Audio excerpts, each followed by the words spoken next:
দর্শক অবশেষে কিন্তু সাপটাকে এখান থেকে নামাতে পেরেছি। এখন এই যে এখানে গাছে সাপ উঠে কিন্তু স্বাভাবিক পাখি খেতে বা ইঁদুর খেতে এমনটাই হতে পারে। তো এরকম সাপ থেকেই সবাই সাবধান থাকবেন। এই সাপ দেখলে আমাদের চ্যানেলে দেওয়া নাম্বারে যোগাযোগ করলে আমরা চেষ্টা করবো সাপটাকে উদ্ধার করতে। তো সাপ হলো আমাদের রাষ্ট্রীয় সম্পদ। এই সাপ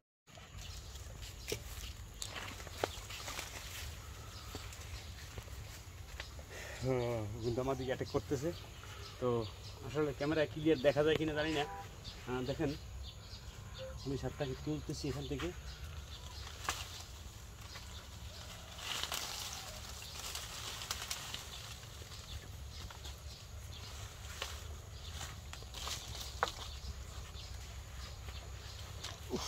গাছে পেঁচ দিয়েছে কীভাবে দেখেন অবস্থা।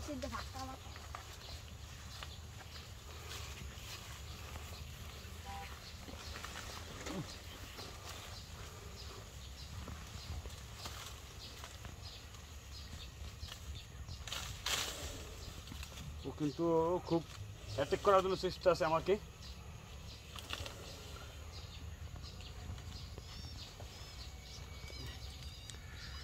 আমার বসাটাও কিন্তু ক্লিয়ার হয় নাই। তো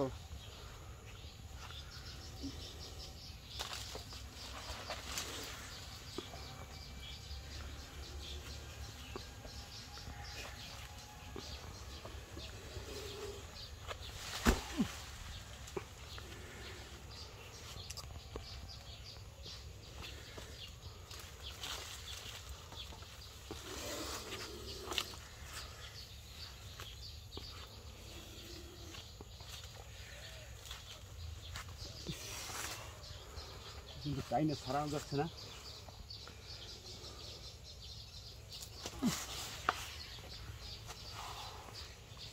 দর্শক অবশেষে কিন্তু সাপটাকে এখান থেকে নামাতে পেরেছি। এখন এই যে এখানে গাছে সাপ উঠে কিন্তু স্বাভাবিক পাখি খেতে বা ইঁদুর খেতে এমনটাই হতে পারে। তো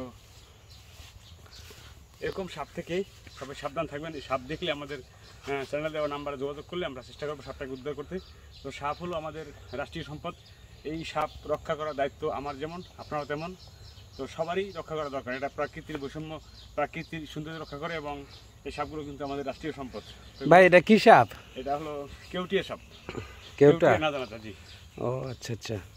হ্যাঁ, তো দর্শক যে যেখান থেকে ভিডিওটা দেখছেন এরকম সাপ সমস্যা হলে আমাদের চ্যানেলে দেওয়া নাম্বারে যোগাযোগ করবেন, আগেই বলেছি। তো আপনারা ভিডিওটি শেয়ার করে সবাইকে সজাগ করার জন্য সজাগ করিয়ে দেবেন।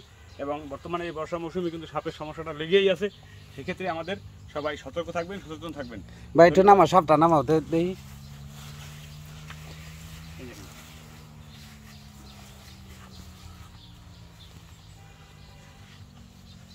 কি সাপ এটা? কালীবানস? কালীবানস সাপ। কালীবানস বলে এক এক এলাকায় কিন্তু এক এক নাম আছে।